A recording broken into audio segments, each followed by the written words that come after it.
கொடுத்து அந்த செவலைக்குட்டியும் மற்ற குட்டிகளுக்கு சமமாக ஆரோக்கியமாக வளர்த்தேன். வளர்ந்த பிறகு அந்த எல்லா குட்டிகளுமே ஒவ்வொருத்தருக்கு பிடிச்சி போய் எல்லாமே எடுத்துகிட்டு போயிட்டாங்க. எல்லா குட்டியும் தத்து போயிட்டாங்க. ரொம்ப ஆரோக்கியமான ஒரு சூழல். மறுபடியும் அவள் வந்து அந்த தெருவில் தனிமரமாக சுதந்திரமாக சுற்றிக்கிட்டு இருந்தாள்.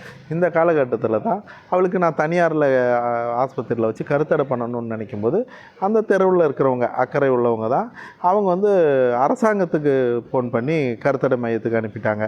இந்த தகவல் எனக்கு 2-3 நாளுக்கு அப்புறம் தான் தெரிஞ்சுது. தெரிஞ்ச உடனே நான் உடனடியாக வந்து அதுக்கு வந்து தடுப்பூசி வாங்கி கொண்டு போய் அந்த டாக்டர்கிட்ட கொடுத்து அங்கே தடுப்பூசி போட வச்சேன்.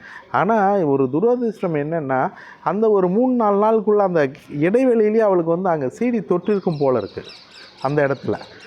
அதுக்கப்புறம் அவள் வந்து கருத்தடை பண்ணி வரும்போது அவள் மட்டும் தனியாக வந்தாள். கூட பிடிச்சிட்டு போன நாய் காணாமல் போயிடுச்சுன்னு சொல்லிட்டாங்க. இப்போ அவள் மட்டும் அங்கே வந்த பிறகு